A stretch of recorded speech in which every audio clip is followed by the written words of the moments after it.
continuons sans plus tarder la vie selon Ove. Nous avons lu donc le chapitre 1 à 5. Maintenant, nous allons lire 6 à 10 de la page 49 à 112, je crois bien. Oui, c'est exact. Commençons sans plus tarder.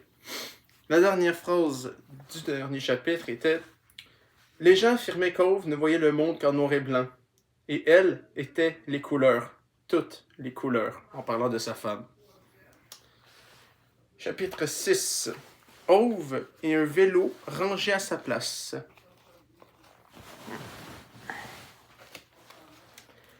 Tout ce que veut Ove, c'est mourir en paix. Est-ce trop exigé? Il ne le croit pas.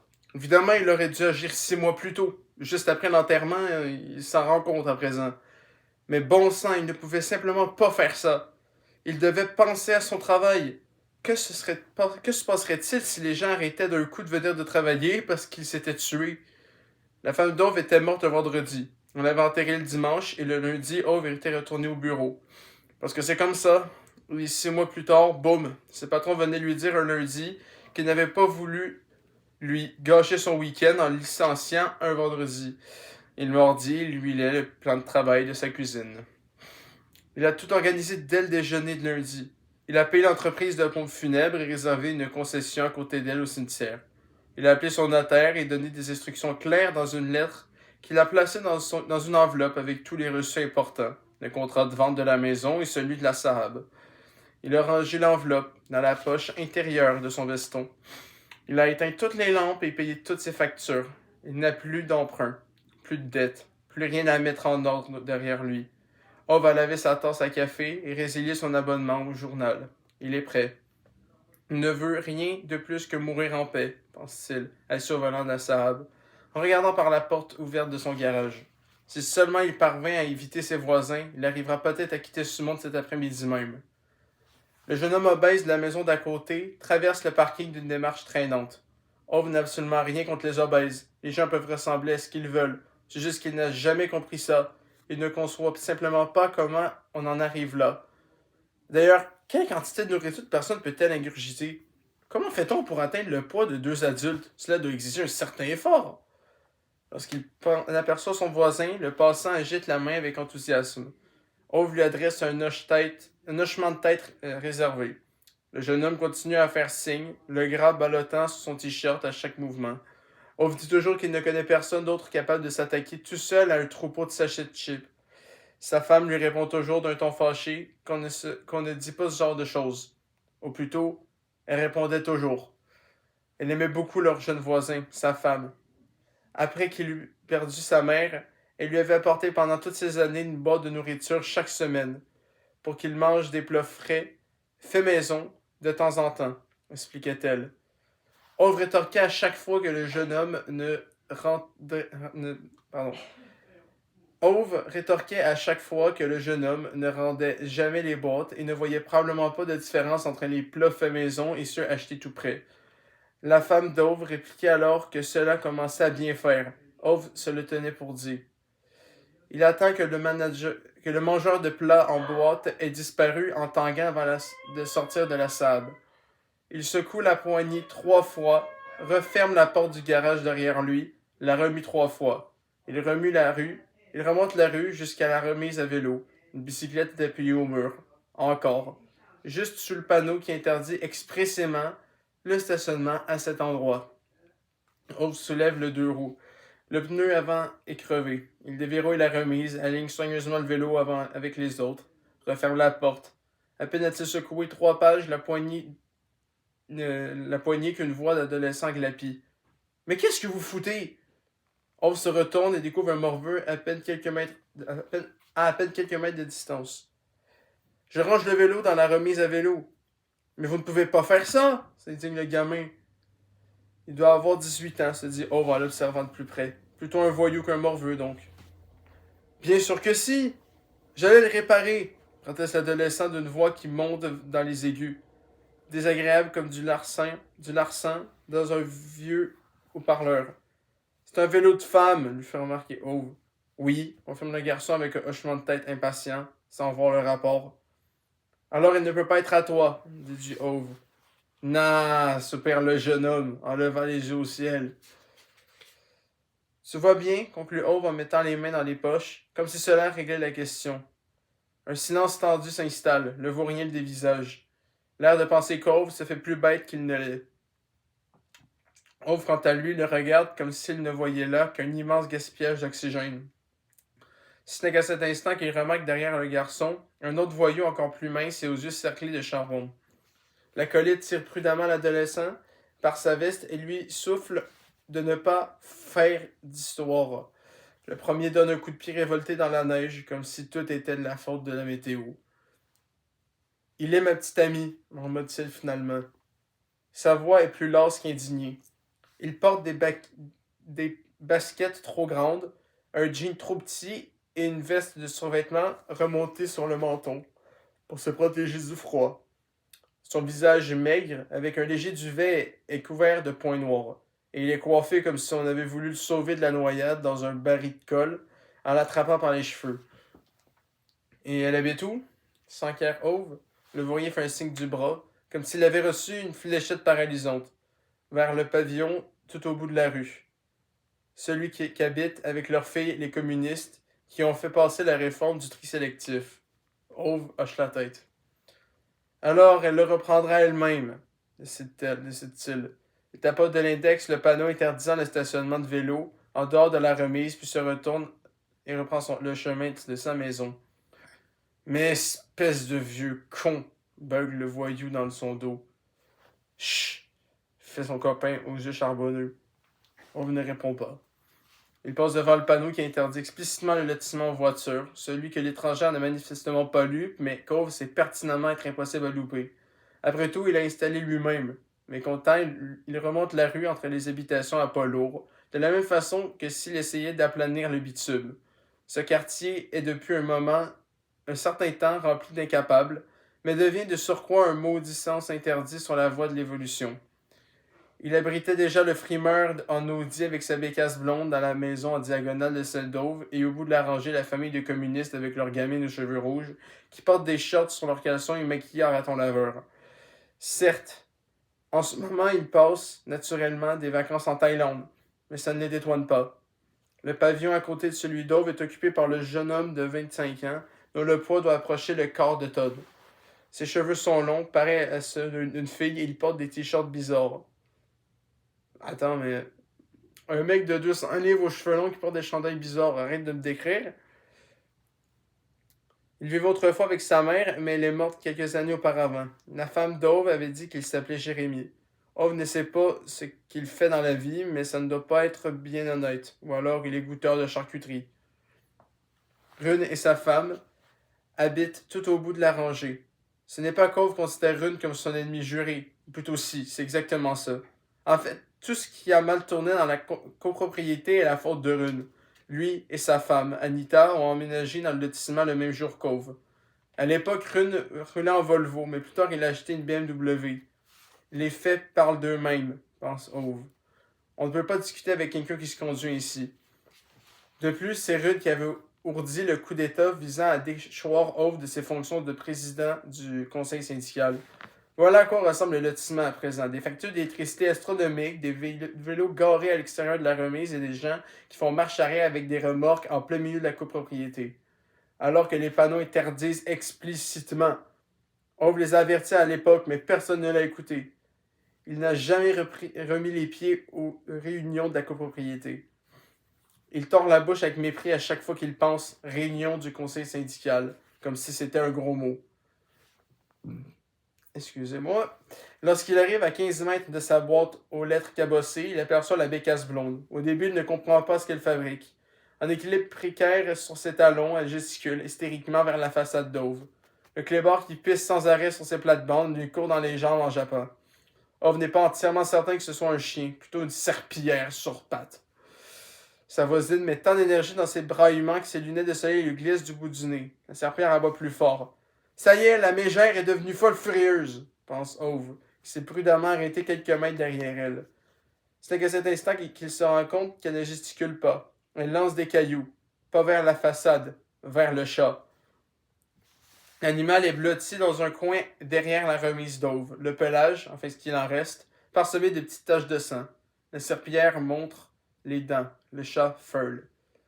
Je te défends de furler après Prince, hurle la bécasse blonde en lançant une autre pierre. Le félin fait un bond de côté. Le projectile atteint le rebord de la fenêtre. La jeune femme ramasse une nouvelle pierre et prend son élan.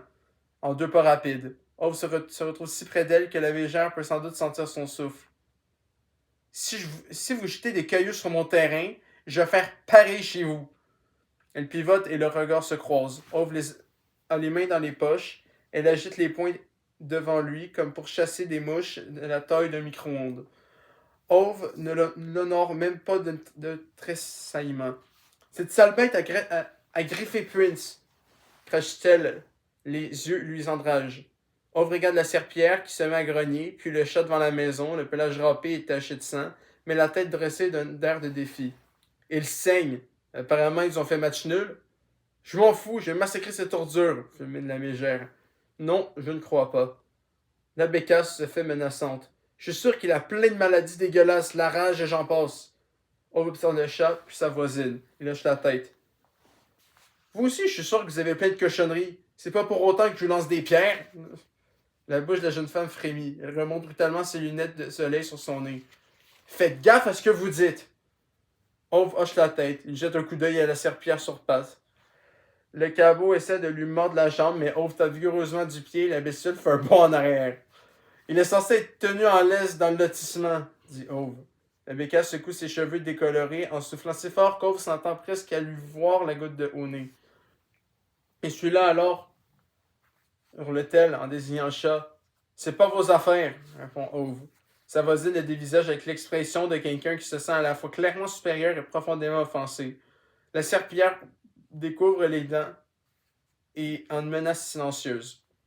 Vous croyez que la rue vous appartient? Avouez à votre saleté d'handicapé, dit-elle. Ove se contente de regarder calmement la serpillière. La prochaine fois qu'il pisse son médaille, j'électrifie le sol. Prince n'a même pas pissé sur vos fichus dalles de merde. Éructe-t-elle en s'avançant le poing levé. Ove ne bouge pas d'un poil. Elle s'arrête au bord de la crise d'asthme, puis recouvre enfin un fragment du peu de raison dont elle dispose. Allez, viens, Prince, dit-elle en faisant signe à son chien. Puis elle pointe l'index vers Ove. Vous pouvez être certain que je vais en parler à Anders. Je vous assure que vous allez le regretter. Dites à Anders d'aller faire sa gym sur les fenêtres, répond Ove.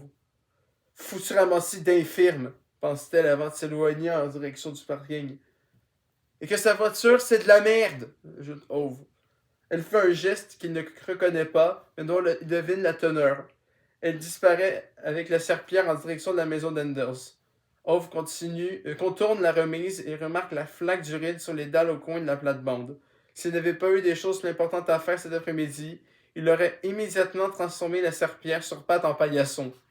À la place, il prend sa perceuse à percussion et la botte dans au bout du vissage dans la remise. Quand il ressort, le chat est toujours là qui le regarde. Tu peux t'en aller maintenant, lui dit Ove. L'animal ne bouge pas. Ove secoue la tête avec résignation. Écoute, je ne suis pas ton copain.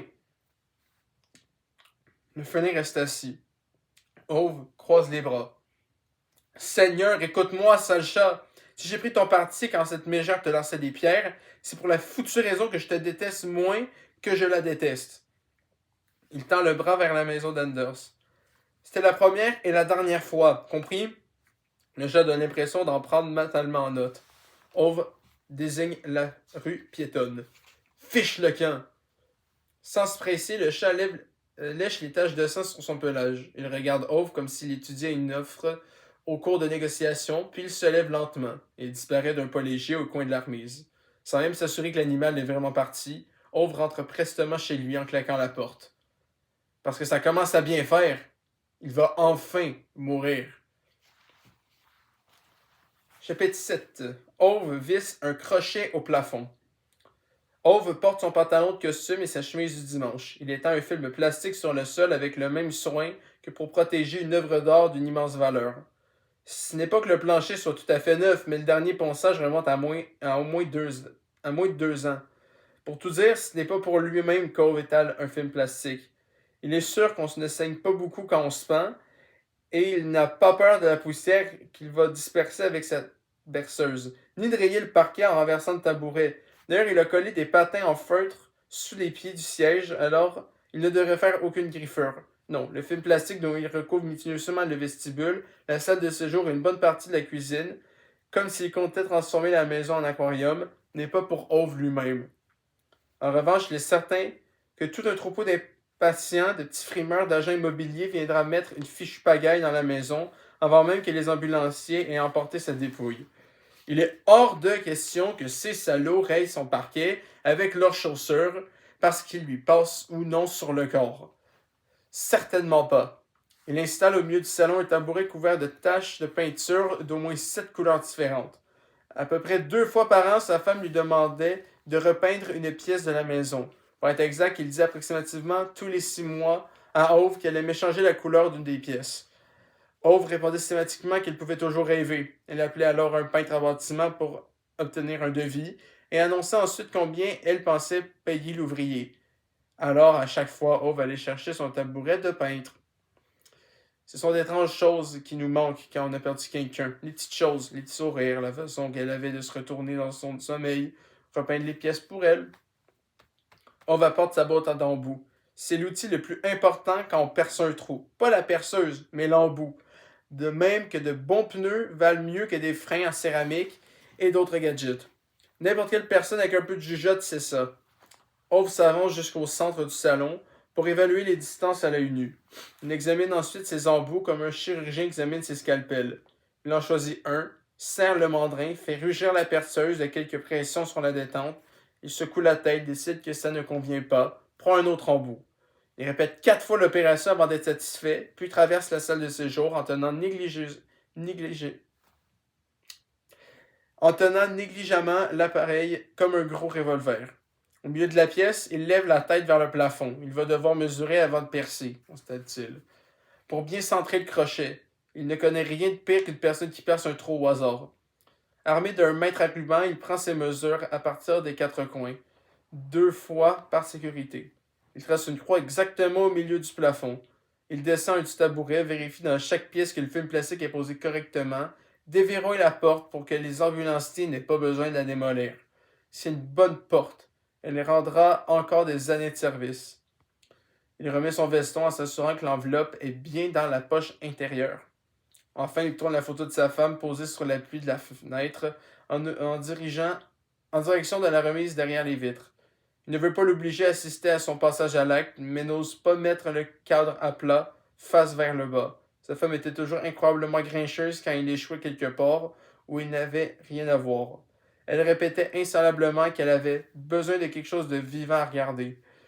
Il oriente donc vers la remise. Le chat passera peut-être par là, se dit-il, après tout. Elle aime ses sales bestioles, sa femme. Il prend la perceuse, le crochet, monte sur le tabouret et met l'appareil en marche. Au premier coup de sonnette, il se dit qu'il a mal entendu, alors il continue son travail. Au deuxième, il se rend compte qu'on sonne vraiment à la porte, alors il continue son travail.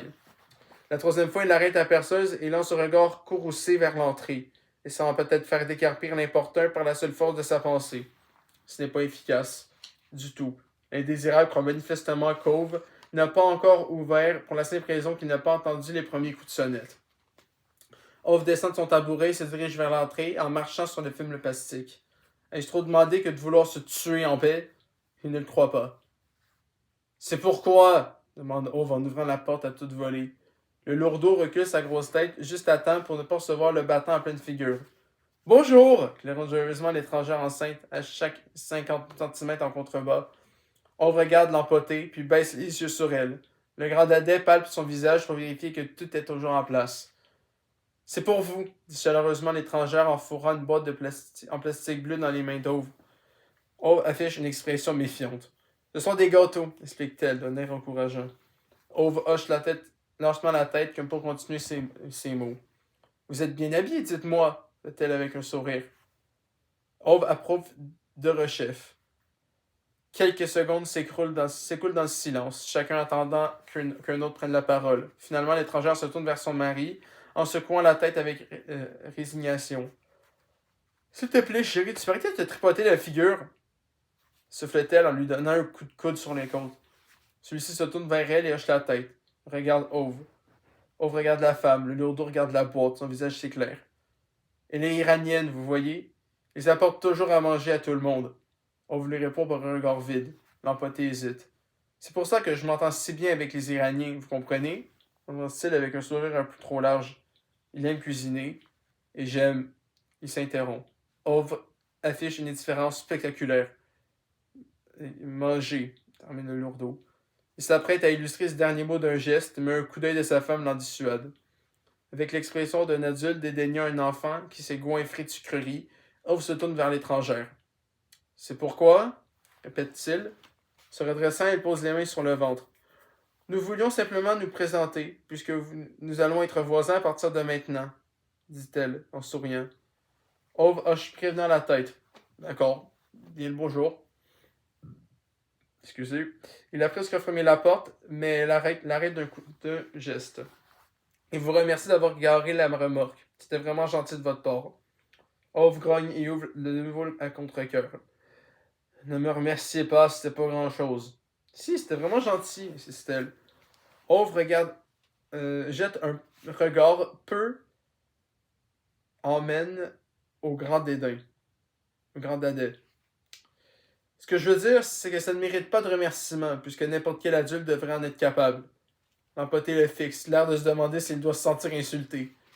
Ove décide de ne pas lui donner l'indice. Il recule et essaie à nouveau de se refermer le battant.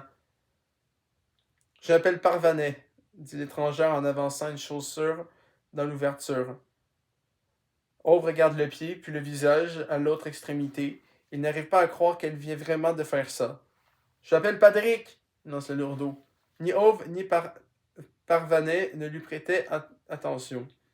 Vous êtes toujours aussi désagréable demande Parvanet avec curiosité. Ove s'emporte. Je ne suis pas désagréable, bon sang. Si, vous êtes un petit peu désagréable. Mais pas du tout. Non, non, non, vos paroles sont du miel, répond-elle d'un ton qui contredit ses derniers mots. Ove lâche la poignée de la porte, inspecte la boîte de pâtisserie. Alors comme ça, ce sont des gâteaux arabes? Ils sont bons? Murmure-t-il après un silence. Persans, corrige-t-elle. Quoi? J'ai d'Iran, ce sont des gâteaux persans, explique-t-elle. Persans? Oui, ça tombe bien, moi aussi je suis en train de percer. Approuve Ove. Bien pensé. Le rire de Parvanet le prend par surprise, comme de la limonade versée trop vite qui déborde en moussant. Ça ne va pas du tout avec le décor de ciment gris et l'allée de dalles bien alignée. Un rire sonore aussi tumultueux qu'un torrent indomptable. Ove recule et se prend les pieds dans le ruban adhésif sur le seuil. Énervé, il tente de s'en dépêtrer d'une secousse, mais ne réussit qu'à déchiffrer le bord du fibre plastique qui l'entraîne à sa suite en titubant en arrière. Il recouvre de justesse son équilibre et se ressaisit. Il agrippe de nouveau la poignée de la porte et lève les yeux vers son nouveau voisin pour changer immédiatement de sujet. Et qu'est-ce que vous faites dans la vie? Lourdeau hausse légèrement les épaules et répond avec un sourire gêné. Je suis consultant en informatique. Ove et Parvanet secouent la tête si parfaitement à l'unisson qu'ils pourraient prétendre à la médaille d'or de natation synchronisée. Pendant quelques secondes, Ove pense, bien malgré lui, moins de mal d'elle. Le grand dadais n'a rien remarqué. Regarde avec curiosité la perceuse à percussion qu'Ove tient toujours à la main avec la nonchalance des rebelles africains dans les interviews avec des journalistes occidentaux juste avant de donner l'assaut à un palais gouvernemental. Après avoir longuement contemplé l'appareil, il se penche pour jeter un coup d'œil à l'intérieur de la maison. Qu'est-ce que vous faites? Oh, le dévisage avec l'expression de quelqu'un à qui on vient de demander qu'est-ce que vous faites alors qu'il tient une perceuse. Je perce un trou. Parvanet dévisage le grand dadais puis lève les yeux au ciel. Si son ventre ne prouvait pas qu'elle contribue malgré tout, et pour la troisième fois, à perpétuer le patrimoine génétique du lourdeau, on l'aurait presque trouvé sympathique. Oh, fait l'empoté en hochant la tête. Non. Oh, fait l'empoté en hochant la tête. Il jette un nouveau coup d'œil dans la salle de séjour soigneusement recouverte de film plastique.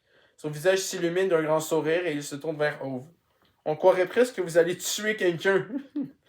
Ove l'observe en silence. Le lourdeau se racle la gorge, hésitant.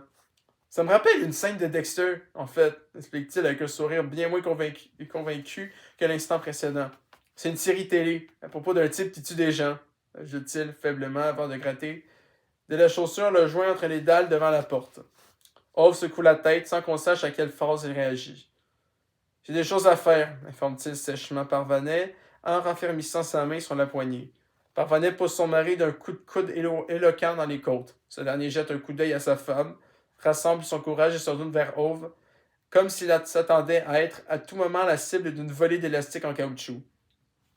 Oui, alors, en fait, nous sommes venus parce que je voudrais vous emprunter 2 ou 3 trucs. Ove hausse des sourcils. Quel genre de truc? Le grand blond se roque la gorge. Une échelle et une clé serpent. Vous voulez dire une clé six-pans? Parvanès approuve. Son mari a un regard interrogateur. Ça s'appelle bien une clé serpent, non? Une clé six-pans. Le corrige Parvanet et Ove d'une seule voix. Avec un hochement de tête enthousiaste, Parvanet tend un index triomphant vers Ove. Je l'avais bien dit!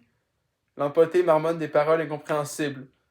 Mais toi, tu disais, non, oui, ça s'appelle une clé serpent, se moque Parvanet. Le lourdeau prend un air vexé. En tout cas, je n'ai pas parlé comme ça. Si, tu as parlé comme ça. Mais pas du tout. Oh que si. Oh que non. Le regard d'Ove va de l'un à l'autre comme s'ils assistaient à un match de tennis. Si, dit l'un. C'est toi qui le dis, rétorque l'autre. Tout le monde dit ça. Tout le monde n'a pas forcément raison. On vérifie sur Google? Vas-y, sur Google. Et sur Wikipédia. Passe-moi ton téléphone. Prends le tien. Mais je l'ai pas sur moi. Quel casse-pied. On regarde l'un puis l'autre. Le couple continue de se chamailler dans un concert de sifflements digne d'une chaudière Kakoshim. Seigneur, murmure-t-il. Parvanet commence à imiter ce qu'Ove suppose être un serpent. Elle émet de petits chointements pour énerver son mari. Ça fonctionne très bien, sur sa cible, mais aussi sur Ove. Ce dernier abandonne la lutte. Posant le marteau perforateur, il accroche son veston dans le couloir, enfile ses sabots et contourne ses nouveaux voisins pour se diriger vers la remise. Il est certain qu'ils ne l'ont même pas remarqué. Il les entend se chicaner, tandis qu'il recule avec l'échelle.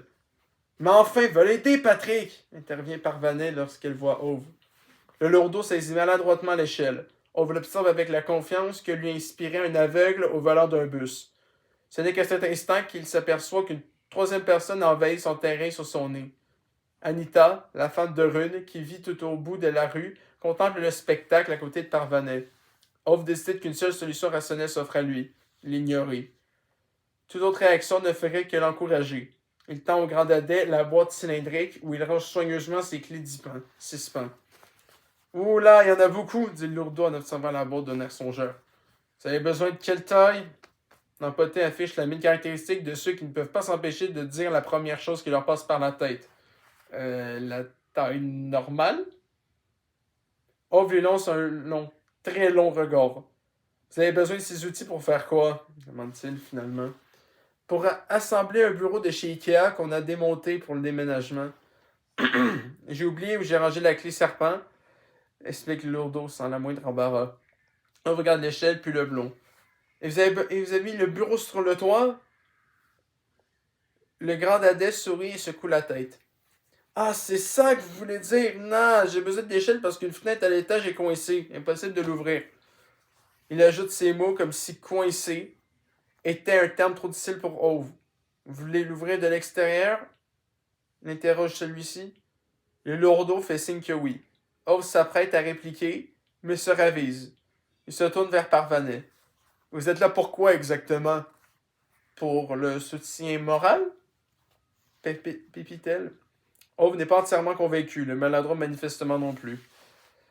Ove jette un coup d'œil involontaire à la femme de Rune. Il a l'impression de ne pas l'avoir vue depuis des années, ou du moins de ne pas l'avoir vraiment observée depuis très longtemps. Elle a vieilli. Tout le monde vieillit dans le dos d'Ove ces derniers temps. Oui? Fait Ove. Anita sourit doucement et joint les mains sur l'estomac. Oui, Ove, je suis vraiment désolé de te déranger, mais j'ai un problème avec les radiateurs. Il n'y en a plus aucun qui chauffe, explique-t-elle, comme si elle marchait sur des œufs, en souriant successivement à Ove, au lourdeau et à Parvanet. Les nouveaux voisins lui rendent son sourire. Ove jette un coup d'œil à sa montre cabossée. Presque personne ne travaille dans ce quartier ou quoi? S'étonne-t-il. Je je suis à la retraite, répond la femme de rue d'un air d'excuse. Je suis en congé de maternité, annonce Parvanet en caressant nonchalamment son ventre. Je suis consultant en informatique, ajoute le garde-à-dé. Ove Parvanet secoue de nouveau la tête d'un même mouvement. La femme de rue reprend la parole. En tout cas, je crois que quelque chose ne va pas dans avec les radiateurs. Tu les as purgés? Demande Ove. Elle fait signe que non et demande avec curiosité. Tu crois que la panne peut venir de là? Ove lève les yeux au ciel. Ove! S'explique Parvanet sur le ton d'une institutrice qui réprimande d'un élève. Ove lui lance un regard noir. Elle arbore la même expression. Arrêtez d'être désagréable, ordonne-t-elle. Je vous ai dit que je ne suis pas désagréable, nom de Dieu. Elle ne baisse pas les yeux. Il se poste en grommelant sur le pas de la porte. Ça compte vraiment bien faire. Il veut juste mourir. Cette bande de timbrés ne peut-elle donc pas respecter son vœu? Parvanet pose une main rassurante sur le bras d'Anita. Je suis sûr qu'Ove pourra vous aider avec votre problème de radiateur. Ce serait vraiment gentil, Ove, répond sur le champ la femme de rude. Son visage s'illumine. Ove enfonce les mains dans les poches, pose du bout du pied le film plastique sur le seuil. Ton homme ne peut pas s'occuper lui-même de l'entretien de sa propre maison? Anita secoue tristement la tête. Non, Rune est très malade ces derniers temps, tu sais. Les médecins disent que c'est la maladie d'Alzheimer. Il peut avoir de longues périodes d'absence, tu vois. Et puis il est en fauteuil roulant, ce n'est pas facile. Ove hoche la tête d'un air entendu. Sa femme lui en avait parlé des dizaines de fois, mais il avait quand même réussi à oublier. Oui, dit-il avec impatience. Parvanet lui lance un regard perçant. Réveillez-vous un peu, Ove. Ove tourne brusquement vers elle pour répliquer, mais baisse les yeux. Vous pouvez bien purifier les radiateurs chez elle, Ove. Est-ce que c'est trop demandé? Dit Parvanet en croisant les bras sur son ventre d'un air impérieux. Ove secoue la tête. On ne purifie pas un radiateur. On le PURGE, mon Dieu. Il scrute ses voisins. Vous n'avez encore jamais purgé un radiateur ou quoi? Non, répond Parvanet sans se laisser démonter. Anita regarde timidement le lourdeau du coin de l'œil. Je ne comprends pas un traître mot de ce qu'il raconte, lui confirme calmement le grand dadais. Elle hoche la tête avec résignation et se tourne vers son voisin.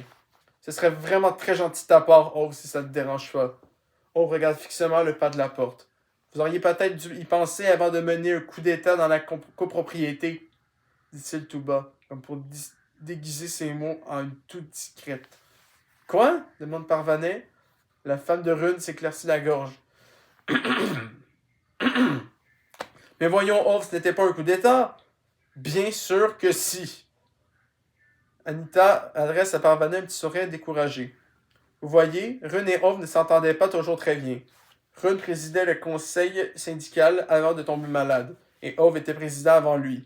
Quand Rune a été élu, ça a provoqué une querelle entre eux, pour ainsi dire. Ove relève les yeux et pointe vers elle un index accusateur. Un coup d'état.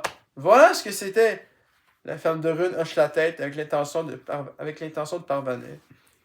Oui, enfin, c'est vrai qu'avant la réunion, Rune avait rassemblé des voix autour de sa proposition de changer le système de chauffage. Et Ove Qu'est-ce qu'il y connaît, Rune, au système de chauffage, nom de Dieu? La questionne Ove de ton hostile. Il s'attire immédiatement un regard de Parvanet qui le dissuade d'aller au bout de sa pensée. Non, tu as sûrement raison, Ove. Mais il est très malade maintenant.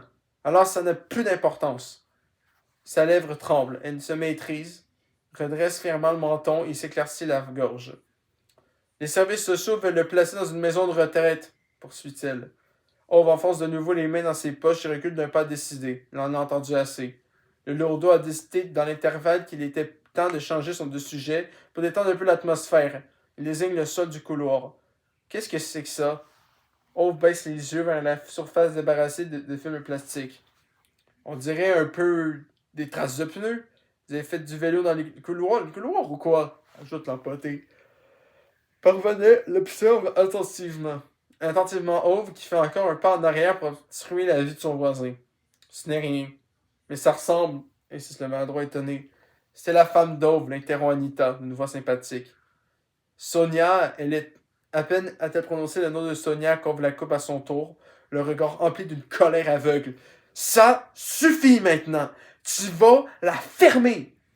Ils se taisent presque aussi choqués les uns que les autres. La main d'Ove tremble tandis qu'il recule dans le couloir et claque la porte. De l'autre côté du battant, la voix douce de Parvanet demande ce qui lui a appris. Anita cherche ses mots, puis s'écrie. Bah, il vaut mieux que je rentre. L'histoire à propos de la femme d'Ove, bah, ce n'est rien. À mon âge, je vais pas vendre beaucoup, vous savez. Ove entend son rire forcé, puis ses pas traînants qui s'éloignent avec empressement en direction de la remise. Au bout de quelques instants, l'étrangère et le lourdeau s'en vont aussi. Le silence se fait à nouveau dans le couloir. Ove s'affaisse sur le tabouret et respire profondément. Ses mains tremblent comme s'il avait plongé dans un sac gelé. Son cœur cogne dans sa poitrine. Ça lui arrive souvent ces derniers temps. Il essaie de reprendre son souffle comme un poisson rouge hors de son bocal. Le médecin du travail avait expliqué que c'était chronique. Il devait éviter de s'échauffer. Facile à dire. Vous allez pouvoir prendre du repos, avait dit ses chefs, avec votre cœur qui cafouille et tout le reste. Il appelait ça retraite anticipée, mais ils auraient parfaitement pu dire les choses telles qu'elles étaient, pensait Ove. Élimination. 30 ans au même endroit et voilà à quoi ils se le réduisent, à un cafouillis. Ove ignore combien de temps il reste là, perceuse en main, le cœur battant si fort qu'il sent palpiter ses tempes. Un cadre est accroché près de la porte d'entrée, une photo de lui et de sa femme, Sonia. Le cliché date de près de 40 ans, de leur voyage en car en Espagne. Vêtue d'une robe rouge bronzée, elle respire la félicité. Ove lui tient la main. Il passe une bonne heure assis sur son tabouret à fixer la photographie. De toutes les choses qu'il s'attendait à regretter, c'est ce petit geste qu'il souhaiterait ardemment refaire. Tenir sa main dans la sienne. Il avait l'habitude de recroqueviller l'index sur la paume d'Ove comme pour le cacher. Alors, il avait toujours le sentiment que plus rien au monde n'était impossible. De toutes les choses qu'il regrette, c'est ce petit rien qui lui manque le plus. Il se dirige lentement vers la salle de séjour, monte sur le tabouret et visse le crochet une bonne fois pour toutes. Il redescend pour contempler le résultat. Dans le couloir, il enfile son veston et palpe la lettre dans la poche intérieure. Il a 59 ans. Il a éteint toutes les lampes, lavé la tasse à café, arrimé un crochet au plafond du salon. Il est prêt. Il décroche la corde de la patère et caresse une dernière fois les manteaux de sa femme au doigt de la main. Il retourne dans le séjour, lance la corde sur le crochet, grimpe sur le tabouret, passe la tête dans la boucle et renverse le siège d'un coup de tête. On ferme les yeux, tandis que le nœud coulant se resserre sur sa gorge, comme les mâchoires d'une grande bête sauvage. 8. La vie selon Ove lorsqu'il suivait les traces de son père. Elle croyait au destin, que les chemins que nous empruntons nous mènent tôt ou tard vers ce que quoi nous sommes nés. Bien entendu, quand il en parlait, Ove se contentait de marmonner dans sa barbe et focalisait toute son attention sur une vis. Néanmoins, il ne la contredisait jamais.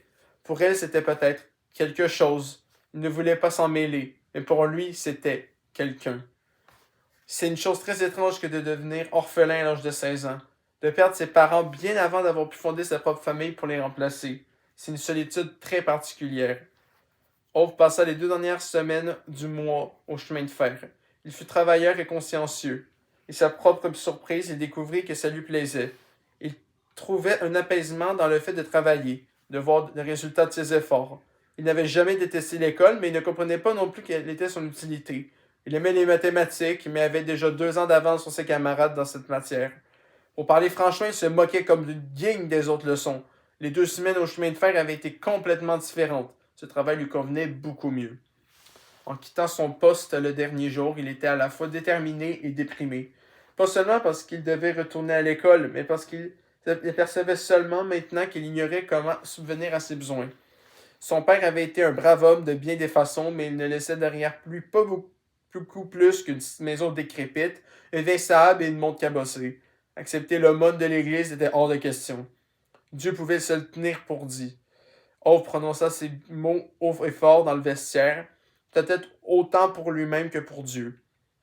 Si tu me prends ma mère et mon père, tu peux garder ton sale argent, dit-il, les yeux braqués vers le plafond. Puis il sortit en empruntant ses affaires. Évidemment, il n'a appris jamais si Dieu ou quelqu'un d'autre l'écoutait, mais un adjoint du directeur l'attendait devant le vestiaire. Ove demanda l'homme. Ove hocha la tête. Le directeur aimerait te féliciter pour le bon travail que tu as accompli ces 2 semaines, dit succinctement l'émissaire. Merci, dit Ove avant de s'éloigner. L'homme le retint doucement par le bras. Le directeur voudrait savoir si tu aimerais continuer à accomplir du bon travail ici. Ove le regarda sans répondre. Peut-être pour s'assurer qu'il ne plaisantait pas. Il fit lentement oui de la tête. Quand il eut tourné le dos et fait quelques pas, l'homme ajouta. Le directeur aimerait te dire que tu es exactement comme ton père. Ove ne se retourna pas, mais poursuivit son chemin la tête un peu plus haute. Voilà comment il resta au poste qu'avait occupé son père. Ove travaillait dur, il ne se plaignait pas, n'était jamais malade. Les anciens de son équipe le trouvaient tout de même taciturne et parfois un petit peu étrange. Il refusait systématiquement d'aller boire une bière avec eux à la fin de la journée et n'accordait pas beaucoup d'intérêt au beau sexe, ce qui était plus que bizarre. Mais il était le fils de son père et aucun des ouvriers n'avait jamais eu maille à partir avec le défunt. Quand on demandait aux jeunes de fournir un effort supplémentaire, il s'exécutait. Quand un collègue le priait de le remplacer, il acceptait sans rechigner. Avec le temps, presque tous ses coéquipiers lui devaient un service ou deux, et ils l'acceptèrent parmi eux. Une nuit, lorsque le vieux camion dans lequel il longeait les rails tombait en panne à 20 km de la ville, sous la pluie la plus violente de l'année, on réussit à le réparer avec seulement un tournevis et deux demi-rouleaux de ruban adhésif. Après cela, les cheminots le jugèrent sympathique. Le soir, Ove cuisinait des pommes de terre avec des saucisses. Assis à la table de la cuisine, il regardait fixement par la fenêtre en chipotant dans son assiette. Il finissait par aller manger dans la salle. Le matin, il retournait au travail. Voilà comment se déroulaient ses journées. Il appréciait la routine. Il aimait savoir à tout instant ce qui l'attendait. Depuis la mort de son père, il répartissait les gens en deux catégories. Ceux qui faisaient ce qu'on attendait d'eux et ceux qui ne le faisaient pas. Ceux qui travaillaient, ceux qui bavardaient. Ove parla moins et travaillait plus. Il n'avait pas d'amis, mais d'un autre côté, il n'avait pas non plus d'amis directs. Du moins pas d'autre que Tom, qui s'est fait un devoir de lui pourrir la vie à la moindre occasion, après avoir été promis chef d'équipe. Il lui confiait les tâches les plus répugnantes et difficiles, lui criait dessus, lui faisait des croche-pieds au petit déjeuner, l'envoyait sous les wagons, qu'il mettait en marche pendant que le garçon était sans protection sur les rails. Ove s'échappait avec plus de peur que de mal, et Tom ricanait avant d'hurler. Fais attention, sinon tu vas finir comme ton père. Ove baissait la tête et serrait les dents. Il ne voyait pas l'intérêt de se dresser contre un homme 2 fois plus grand que lui. Il allait au travail chaque jour et faisait ce qu'il avait à faire. Le père d'Ove s'en était parfaitement contenté, alors Ove s'en contentait aussi. Ses coéquipiers apprirent à l'apprécier pour ce trait de caractère. Ton père disait souvent que quelqu'un qui ne parle pas beaucoup débite d'autant moins de conneries. Il répondait un après-midi un des anciens. Ove hochait la tête. Certains comprenaient ça, d'autres non. De même, seuls certains comprirent le geste d'Ove ce fameux jour dans le bureau du directeur. Près de 2 ans s'étaient écoulés depuis l'enterrement de son père. Ove venait d'avoir 18 ans et le soupçon pesait sur Tom d'avoir volé au guichet un des wagons. Ove était probablement l'unique témoin, mais il se trouvait seul à proximité du wagon au moment où l'argent avait disparu. Comme l'expliqua très sérieusement un adjoint du directeur quand ils furent convoqués, nul au monde ne pensait que le jeune homme était coupable. Et naturellement, il ne l'était pas. Ove attendit sur une chaise devant le bureau du directeur. Il passa 15 minutes de regard rivé sur le sol jusqu'à ce que la porte s'ouvre. Tom sortit, les poings serrés si fort que sa peau avait blanchi jusqu'au poignet, gardant les yeux braqués sur Ove tandis qu'il s'éloignait. Ce dernier continua à le fixer le sol, même quand on le fit entrer dans le bureau du directeur.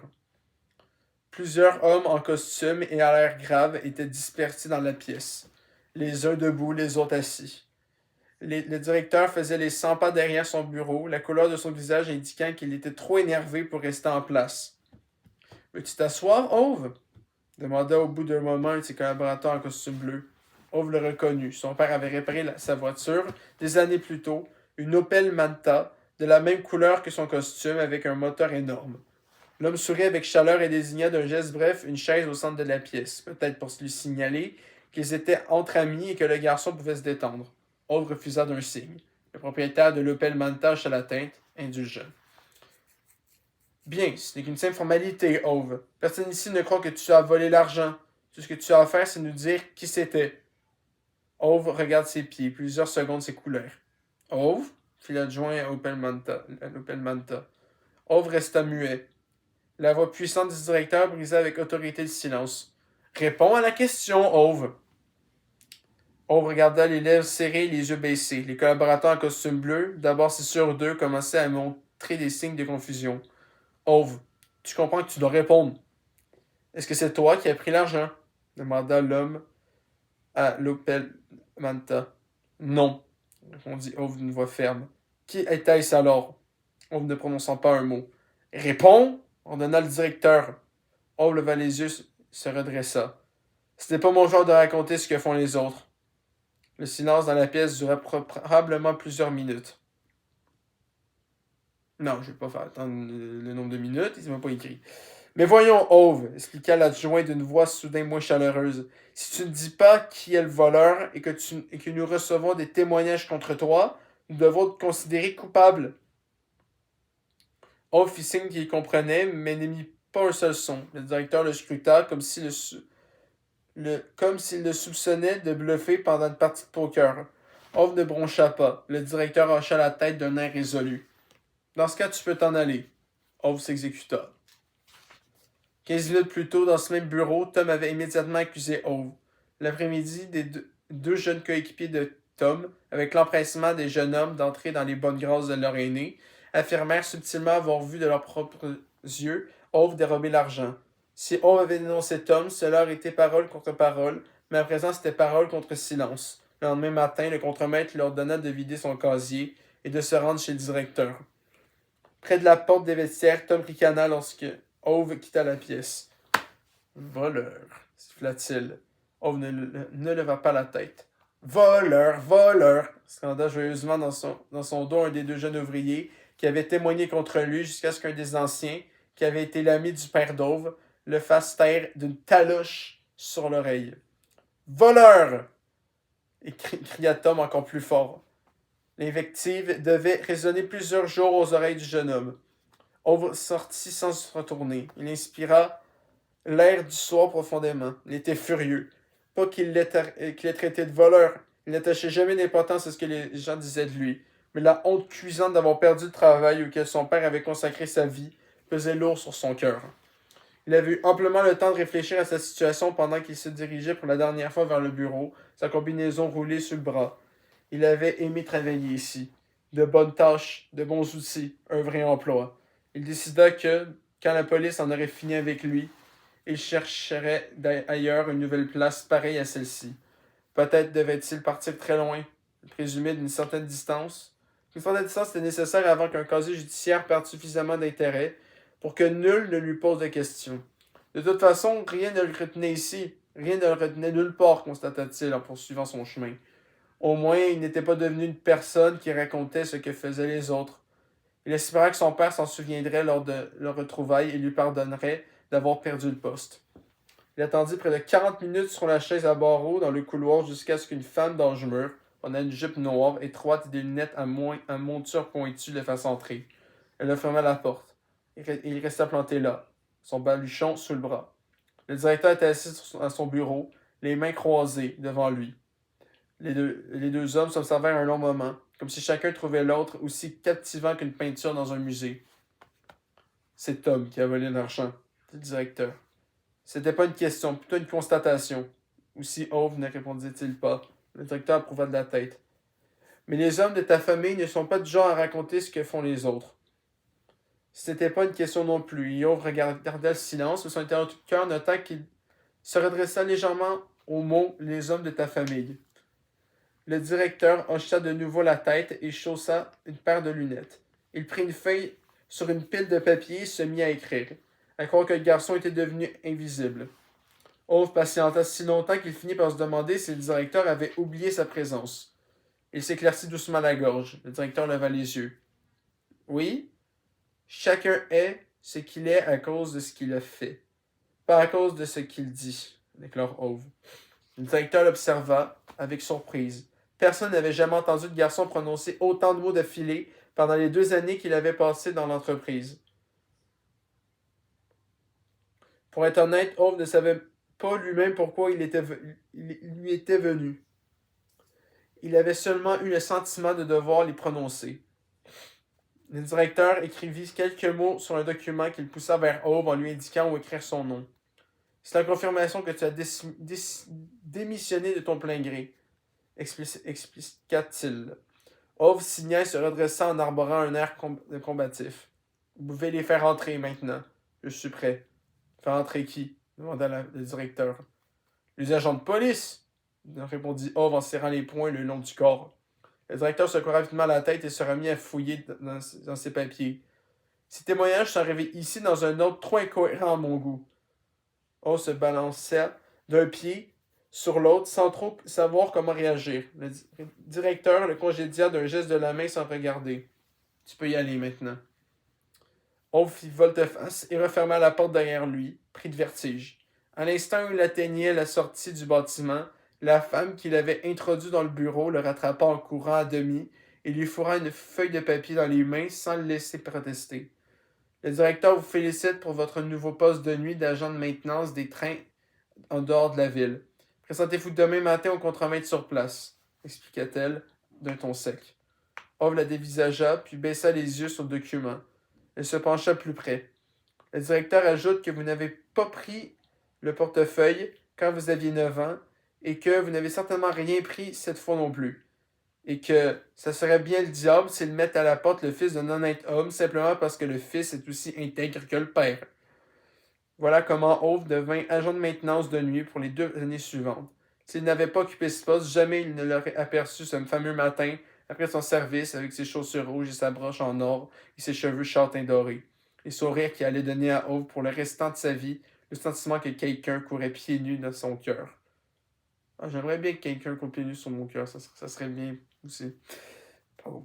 Elle disait souvent que les chemins que nous empruntons nous mènent vers ce pourquoi nous sommes nés. Pour elle, c'était peut-être quelque chose. Pour Ove, c'était quelqu'un. Chapitre 9. Ove purge un radiateur. Retour au présent. On dit que le cerveau fonctionne plus vite pendant une chute, comme si l'explosion d'énergie cinétique faisait accélérer les capacités mentales, au point que la perception de l'environnement décélère et que tout se produit au ralenti. Ove eut tout le temps de penser, surtout au radiateur. Chacun sait qu'il y a une bonne et une mauvaise façon de faire les choses. C'est arrivé des années auparavant, et même si Ove ne se souvient plus en détail de la manière qu'il considérait bonne quand ils se disputèrent à propos du futur chauffage urbain du lotissement, il se rappelait clairement que la méthode de Rune était mauvaise. Mais ça ne concernait pas seulement le chauffage. Rune et Ove se connaissaient depuis près de 40 ans, et ils avaient été en froid pendant au moins 37 de ces 40 années. À vrai dire, Ove ne savait plus comment tout avait commencé. Avec ce genre de brouille, impossible à dire. Cette querelle était tissée de tant de petites chamailleries que chaque mot mettait le feu aux poudres, si bien qu'il ne pouvait plus ouvrir la bouche sans raviver au moins 4 vieux conflits. Leur discorde avait simplement duré. Et un beau jour, elle avait brutalement pris fin. C'était pas à cause des voitures. Néanmoins, Ove roulait en Saab et Rune en Volvo. N'importe qui aurait deviné qu'ils ne se seraient pas longtemps en bon terme. Ils avaient pourtant été camarades au début, autant que le peuple des hommes de leur tempérament. Bien entendu, c'était surtout pour faire plaisir à leur épouse. Tous les 4 avaient emménagé dans le lotissement en même temps, et Sonia et Anita étaient immédiatement devenues amies intimes, comme seules pouvaient l'être des femmes mariées avec des hommes comme Ove et Rune. Ove se remémore tout de même qu'il ne détestait pas Rune les premières années. Ils avaient fondé ensemble le conseil syndical de la copropriété. Ove en était le président et Rune le vice-président. Ensemble, ils avaient tenu tête à la commune qui voulait raser le bois derrière leur maison pour y construire plus de logements. Évidemment, la commune argua que le projet existait bien avant leur arrivée, mais ce genre d'argument ne menait pas loin face aux 2 hommes. Si vous voulez la guerre, vous l'aurez, espèce de salaud, avait hurlé Rune au téléphone. Et ça avait été la guerre. Il s'en suivit une succession de recours, d'assignations, de pétitions et de tribunes dans les journaux. Au bout d'1 an et demi, la commune abandonna le bras de fer et lança des travaux dans une autre direction. Ce soir-là, Rune et Ove avaient bu chacun un petit verre de whisky sur la terrasse du premier. Ils ne se réjouissaient pas spécialement d'avoir gagné, notèrent leur épouse avec résignation.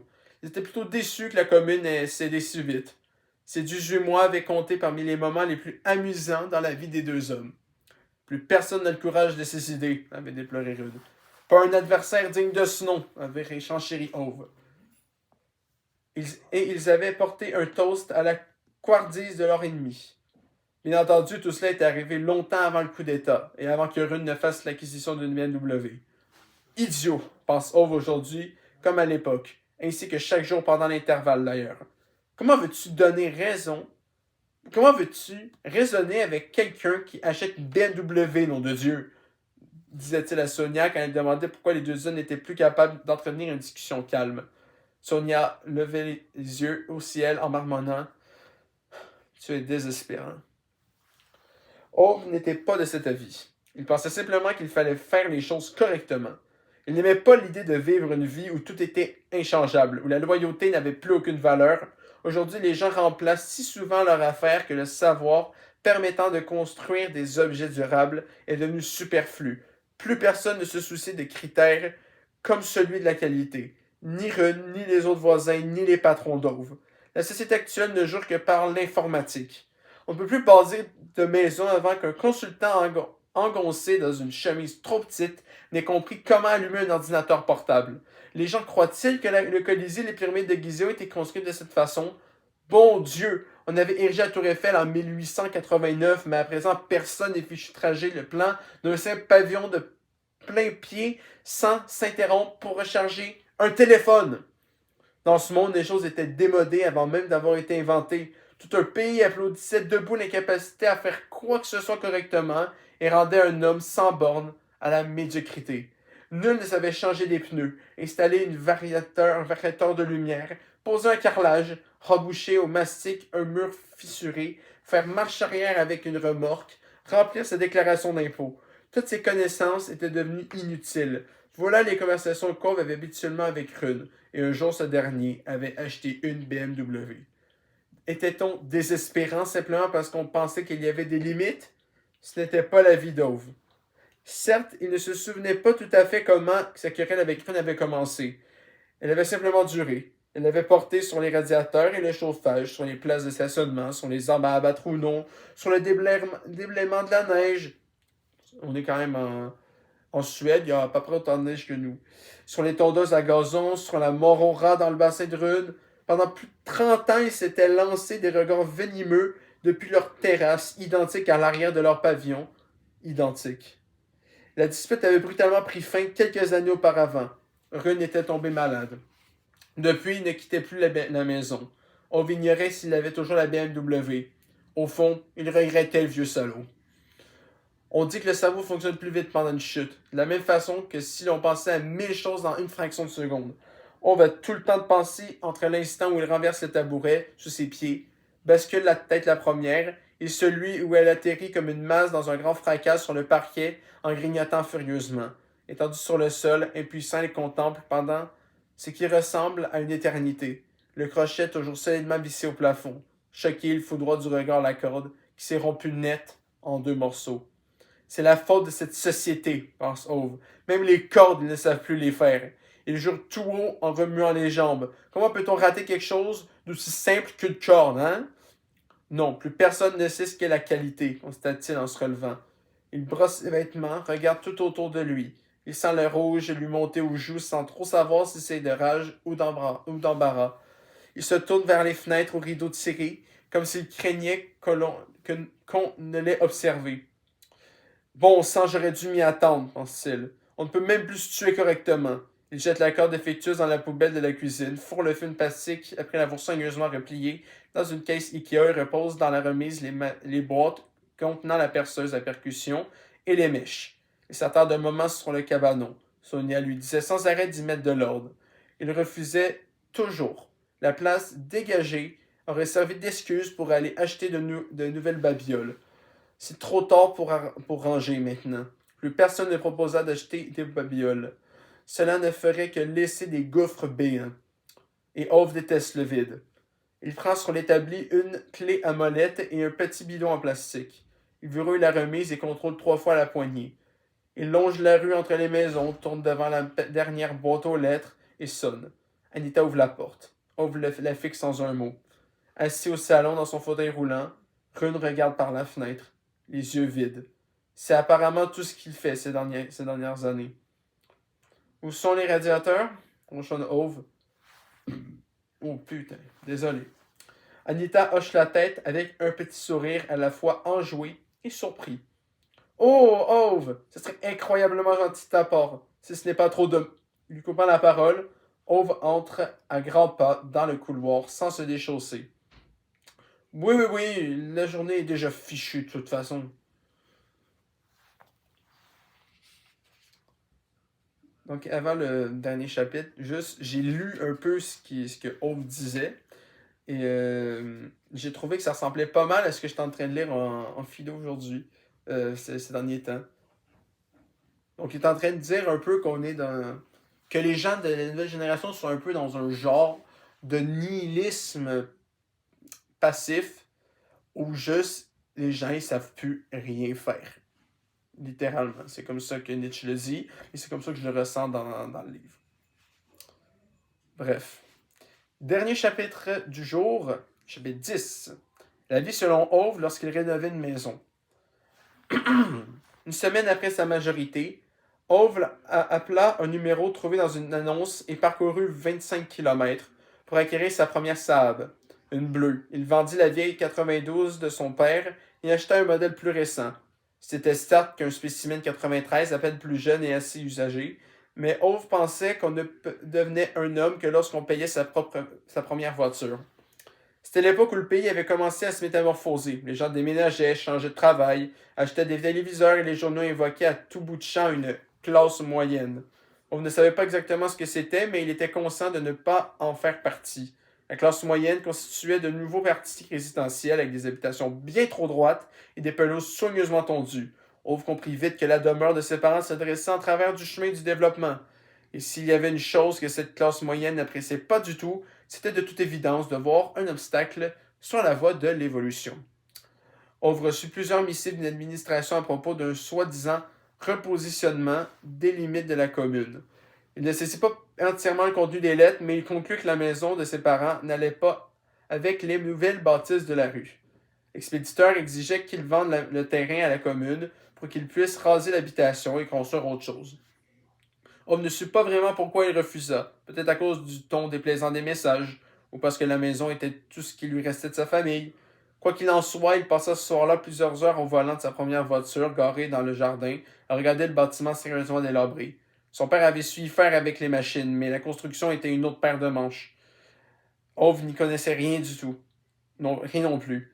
Il n'utilisait que la cuisine et la petite pièce à côté, tandis que l'étage supérieur s'était lentement transformé en terrain de jeu pour les souris. Il observa la maison depuis la Sahab, espérant peut-être qu'elle allait se réparer toute seule, s'il était suffisamment patient. Elle se dressait exactement à la jonction de deux communes, sur le trait de la carte que les autorités avaient l'intention de déplacer. C'était le vestige d'un village qui s'étendait autrefois à la lisière d'une forêt, juste à côté du quartier de Villa Blanche resplendissante où emménageaient à présent des hommes à cravate et leurs familles. Les cravates n'aimaient pas du tout le jeune homme solitaire dans la baraque croulante au bout de la rue. Les enfants avaient reçu l'interdiction de s'en approcher. Les cravates préféraient rester entre elles, avait compris Ove. Il n'avait pas d'objection là-dessus, mais c'était eux qui avaient emménagé dans son voisinage, pas l'inverse. Le cœur battant pour la première fois depuis des années d'un entêtement rebelle, Ove décida non seulement de ne pas vendre sa maison, mais de la rénover. Il ne savait naturellement pas par où commencer. Il n'aurait pas distingué un niveau à haut d'une poêle à frire. Ces nouveaux horaires lui laissaient ses journées libres. Il alla demander une place dans un chantier proche. C'était le meilleur endroit pour apprendre la construction, et il ne dormait de toute façon pas beaucoup. Le contremaître ne put lui proposer que le poste de garçon de course. Ove accepta. La nuit, il balayait les détritus sur la ligne sud, en dehors de la ville. Puis il dormait 3 heures. Il passait le reste de la journée à courir en tous sens sur le chantier, où il écoutait les ouvriers en casque de sécurité parler des techniques de bâtiment. Il mettait à profit son congé hebdomadaire en portant des sacs de ciment et des poutres en bois 18 heures d'affilée. Seul et couvert de sueur, il démolissait et restaurait la seule chose qui lui avaient laissé ses parents, en dehors de la sable et de la montre bosselée. Dans le même temps, sa musculature se développait et il apprenait. Le contremaître du chantier se prit d'affection pour le jeune homme travailleur, et le vendredi après-midi, il le conduisit au tas de bois où gisaient des planches brisées qui finiraient au feu. Si des morceaux qui peuvent être utiles disparaissent pendant que je regarde ailleurs, je partirais du principe que tu les as brûlés. Oui, dit-il, à moins de tourner les talons. Désolé.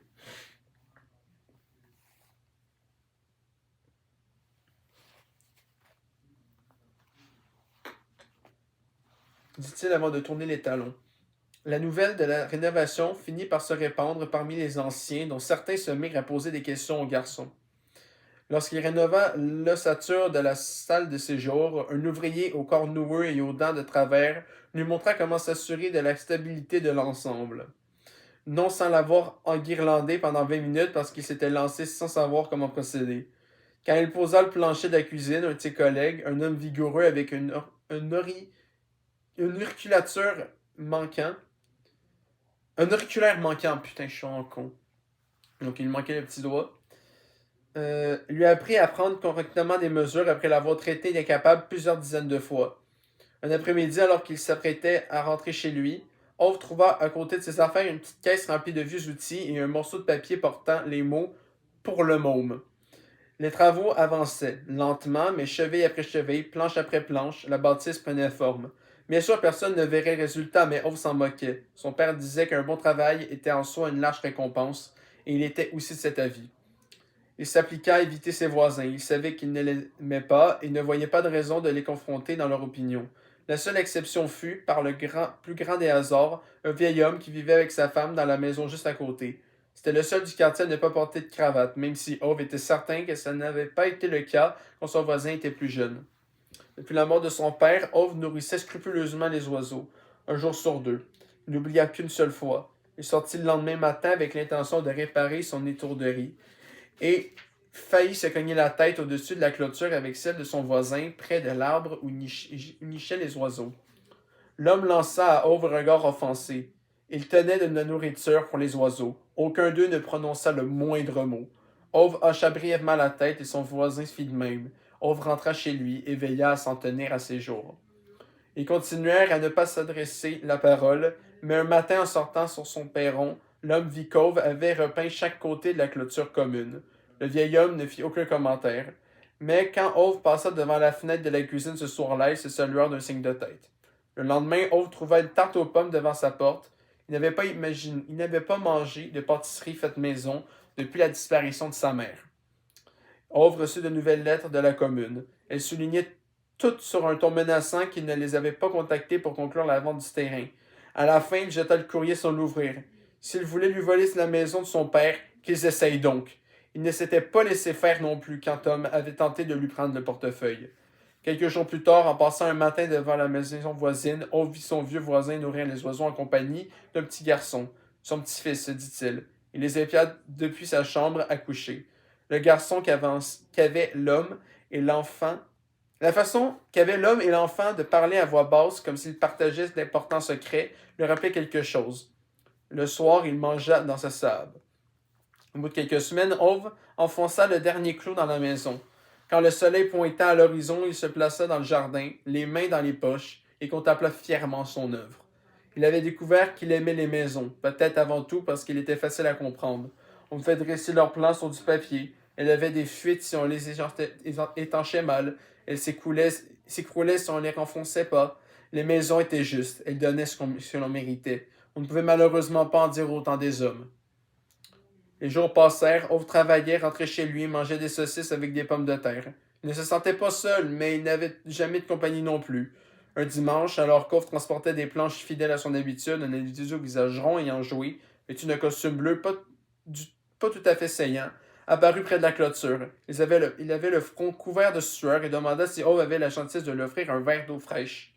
Ove ne vit pas de raison de refuser et ils bavardèrent, tandis que le nouveau venu buvait son eau de l'autre côté de la barrière.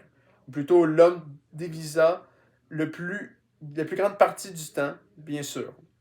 Il s'intéressait beaucoup aux maisons et était lui-même en train de rénover la sienne dans un autre quartier. Au fil de la conversation, l'inconnu au visage rond s'invita à prendre un café dans la cuisine d'Ove.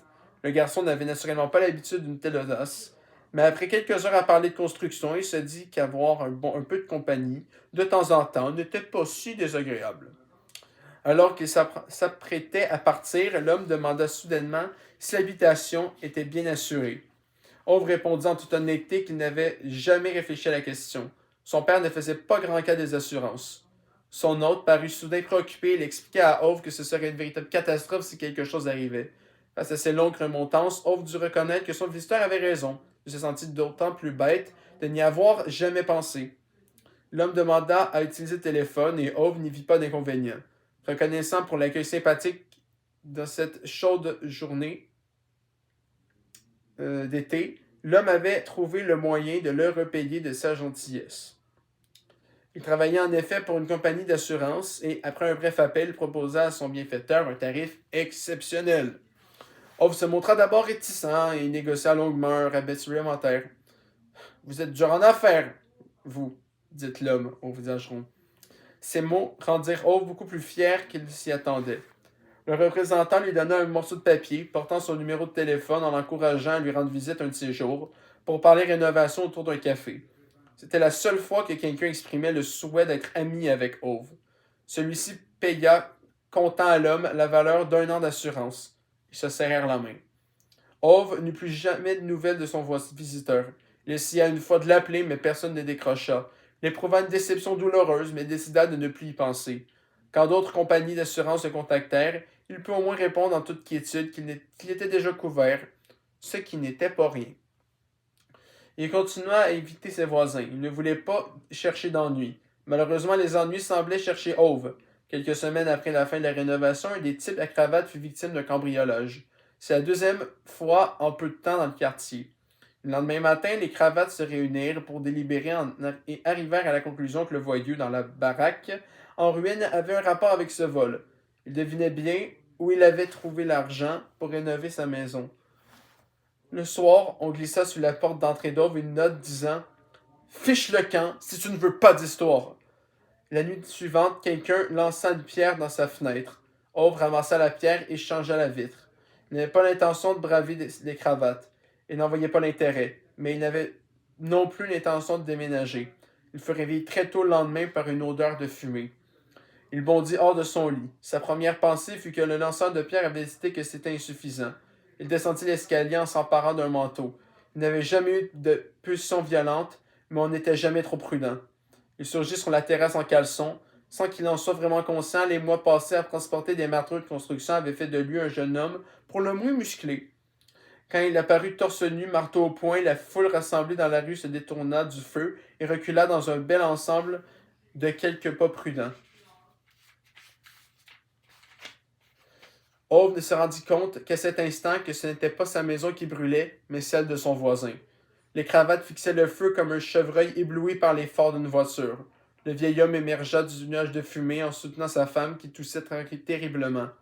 Quand il la confia à l'épouse